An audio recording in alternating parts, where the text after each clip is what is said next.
Welcome to the Tech Egg. Don't get scrambled. Enjoy the video. You start by creating a new movie project and immediately import your footage so you can work. Tap Movie, pick the aspect ratio, then select clips from photos or files. Once imported, make sure the timeline is visible and pinch to zoom. This gives you frame-level control. You should trim rough edges now, drag clip handles, or split at playhead.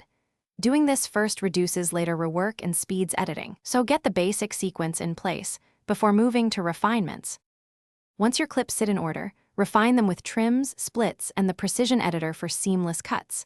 Tap a clip to reveal transform, volume, speed, and filters. Use speed ramping for emphasis. Add transitions between clips or apply freeze frames for timing. For audio, detach sound to edit levels, add fades, or insert music. Aim for about -6 decibels below dialogue. Make sure titles and overlays read well on screen. Adjust duration and placement until the flow feels natural.